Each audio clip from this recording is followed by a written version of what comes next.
Back to the Book Nook podcast, everyone.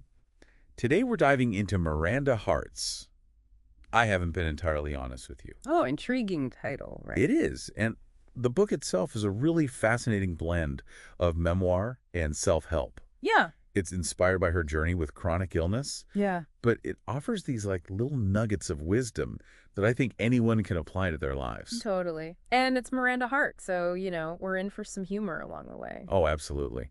We've got a lot to unpack today. We've got excerpts from the book itself. We've got a glowing 5-star review, a newspaper article that takes a bit more of a critical look, and even a blog post that focuses on the self-help angle. I love when we have such a variety of sources. It really gives us a well-rounded perspective. Right. So to kind of set the stage a bit, one of the things that really struck me about the book is how open Hart is about her health struggles. It's pretty remarkable, especially considering how often chronic illness is, kind of brushed under the rug. Totally. She talks about years of being plagued by what she calls too many itises, bronchitis, tonsillitis, you name it. It's almost like her body was trying to send a message, but no one was quite understanding the language. Right. And it wasn't just a few sniffles here and there. She describes this awful moment where she collapsed at home, unable to even do basic tasks. Oh, wow. It's heartbreaking to read about. And it took years before she finally got a diagnosis. Lyme disease. That's unfortunately a common thread with Lyme disease, isn't it? Yeah. The newspaper article we have points out that it often goes undetected for years. It's scary to think how many people are out there suffering needlessly because their symptoms are being dismissed or misdiagnosed. Absolutely. And Hart really drives home the emotional toll it takes. It's not just the physical symptoms, it's the self-doubt, the frustration, the feeling of being trapped in your own body. It's so easy to get caught in that cycle of negativity. Yeah. But that's where the self-help aspect comes in. Exactly. She doesn't just wallow in the difficulty, she actively searches for ways to cope and thrive. This is where she introduces her treasures. Yeah. These treasures are essentially tools and techniques she's gathered from various sources, self-help books, therapy, even ancient wisdom traditions. I love that she's pulling from so many different areas. It shows a real willingness to explore and find what works. Right. And what I find fascinating is that many of these treasures are applicable far beyond the realm of chronic illness. Oh, definitely. They're relevant to anyone facing any kind of adversity, work, stress, relationship issues, even just the general ups and downs of life. Like, for instance, one of her big takeaways is the importance of talking about your suffering. Ah, yes, vulnerability. Not in a complaining way, Yeah. but in a way that allows you to process your emotions and connect with others who might be going through something similar. It's about breaking down the stigma around those difficult conversations. Right. Showing that it's okay to not be okay. Exactly. And that's actually something I wanted to touch on. Before we dive deeper into those treasures, Yeah. I want to remind everyone listening that if you're enjoying this deep dive, please hit that subscribe button and leave us a review. Yes, please do. We love hearing from you, and it really helps other bookworms like yourself discover the Book Nook podcast. Okay, so back to Hart's treasures. Another one that really resonated with me was the idea of surrendering to challenging situations. Oh, that's a good one. It sounds a bit counterintuitive at first, doesn't it? It does. I mean, isn't the whole point of self-help to overcome challenges? Well, it's not about giving up entirely. It's more about recognizing when you're fighting a losing battle and choosing to conserve your energy. So instead of stressing about something you can't control, you acknowledge the situation. Allow yourself to feel the emotions. And then you can look for ways to move forward from a place of peace rather than resistance. Exactly. And this ties in beautifully with another one of Hart's treasures, self-compassion. Oh, yes, such an important one. We're often our own worst critics, aren't we? Totally. But Hart encourages us to be gentler with ourselves, to acknowledge our humanness, and to allow ourselves to make mistakes without beating ourselves up. It's about recognizing that we're all works in progress, and that's perfectly okay. It is. It's about embracing the messy beauty of the human experience, flaws and all. I love that phrase, the messy beauty of the human experience. It's so true. Right. And, Hart's writing often has that effect. She has a way of putting complex emotions into words that feel relatable and comforting. One of the reviewers described the book as comfort food in book form. I think that's a perfect description. Totally.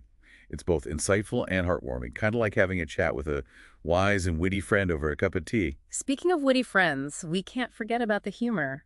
Even when discussing serious topics like chronic illness, Hart manages to weave in those lighthearted moments. Oh, absolutely. Remember that bit where she addresses the reader as dear reader chum? Yes, it's so endearing. It's that signature Miranda Hart charm shining through. And, it's not just about making us laugh. Humor can be an incredibly powerful coping mechanism. Absolutely. It can help us find relief, perspective, and even strength in the face of adversity. It's like she's giving us permission to not take ourselves too seriously, even when things are tough. And sometimes that's exactly what we need, right? Permission to just let go and have a good laugh. Totally. Speaking of not taking things too seriously, Yeah. one of the things that surprised me about the book was the unexpected love story. Oh, yes, the boy. I was wondering if we'd get to that. I'll admit I was a bit skeptical at first. I thought it might feel forced or out of place in a book about chronic illness and self-help. I can see that. But honestly, it ended up being one of my favorite parts. Really? Yeah. It adds this layer of hope and reminds us that joy and connection are possible, even amidst hardship. That's so important, right? It's not like her illness magically disappears and everything becomes perfect. No, not at all. Yeah. But she allows herself to be vulnerable, to open her heart to love, and it brings this beautiful new dimension to her story. It speaks to the power of human connection, right? We're not meant to go through life's challenges alone. Absolutely. Sharing our experiences, even the difficult ones, can be so healing. It creates a sense of belonging, like we're all in this together. It also made me think about how we often put up walls around our hearts, especially when we've been hurt or are dealing with something difficult. Yeah, we protect ourselves. But sometimes letting those walls down can lead to the most unexpected and beautiful connections.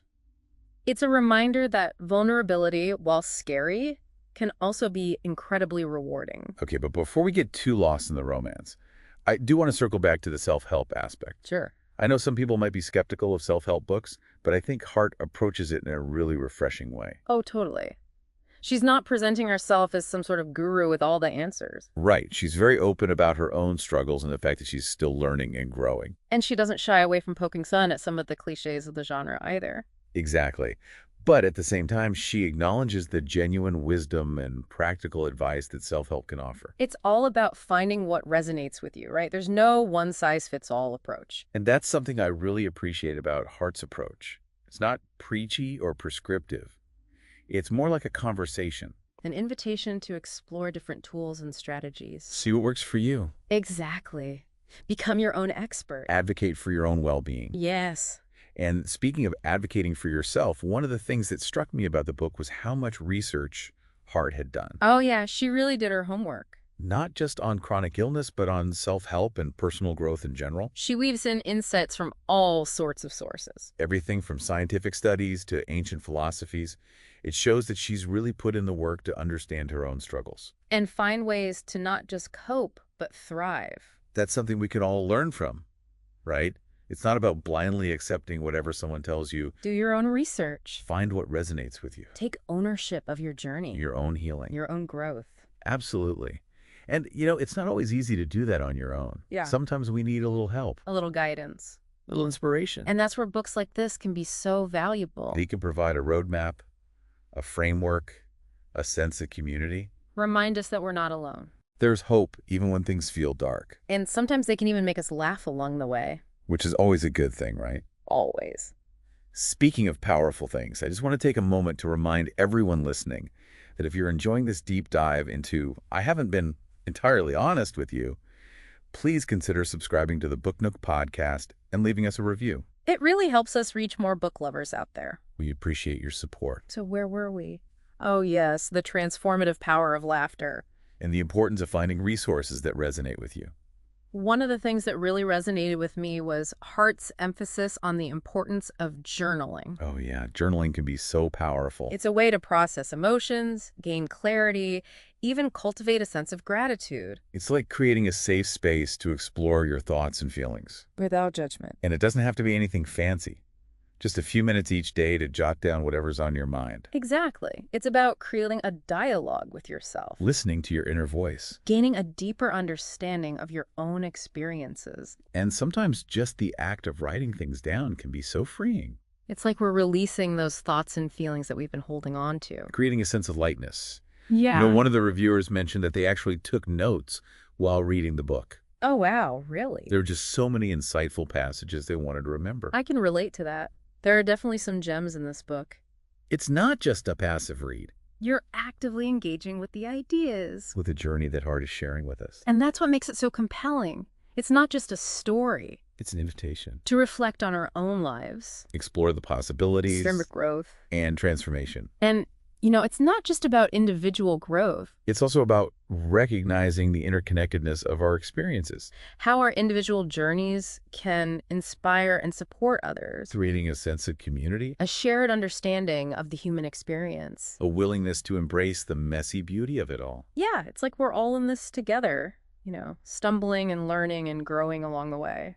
And sometimes it's those stumbles that teach us the most valuable lessons, right? Totally. Yeah. Like Hart says in the book, sometimes you have to fall apart to come back together stronger. That's such a good quote. I love that. It's a good reminder that setbacks aren't failures, they're opportunities for growth. And they can lead us to unexpected discoveries, new passions, or even a deeper understanding of ourselves. Exactly. That's the beauty of the journey. You never know what's around the corner. Reading this book really made me realize how important it is to be open to new experiences. Even if they're outside of our comfort zone. Yeah, totally. Like embracing the unknown, trusting that the universe has a plan, even if we can't see it yet. And sometimes that plan involves facing our fears head on, which can be terrifying. Oh, absolutely. Yeah. But also incredibly liberating. Right. Like Hart talks about how facing her fear of vulnerability led to deeper connections and a greater sense of authenticity in her relationships. It's like the more we allow ourselves to be seen, the more we connect with others on a deeper level. And those connections, those relationships are what make life worth living, right? They're the source of our greatest joys and our deepest sorrows, for sure. But even in the midst of sorrow, those connections can provide so much comfort and support. A sense of belonging, like we're not alone in this. It's like we're all threads in the tapestry of life, interwoven and interconnected. Each thread, each story adds to the richness and beauty of the whole. One of the things I appreciate about Hart's book is that she doesn't shy away from discussing the spiritual aspect of her journey. Yeah, it's not explicitly religious, but there's definitely a sense of something bigger than ourselves at play. It's about recognizing that we're not just physical beings, but also spiritual beings. And that spirituality can manifest in different ways for different people. Absolutely. It's about finding what connects you to something greater. Whether it's nature, art, music, a sense of purpose. And sometimes it's those moments of connection, those glimpses of something beyond ourselves that give us the strength to keep going. Especially when things are tough. It's like we're tapping into a source of energy, a source of hope. That reminds us that we're not alone. And that even in the darkest of times, there's always a light shining within us. It's a beautiful message, isn't it? It really is. And it's a message that I think we all need to hear sometimes. Especially in today's world. Where it's easy to feel overwhelmed by all the negativity. All the uncertain. Hart's book is like a balm for the soul, a reminder that there's still so much beauty and goodness in the world. It's a call to action, an invitation to live more authentically, connect more deeply,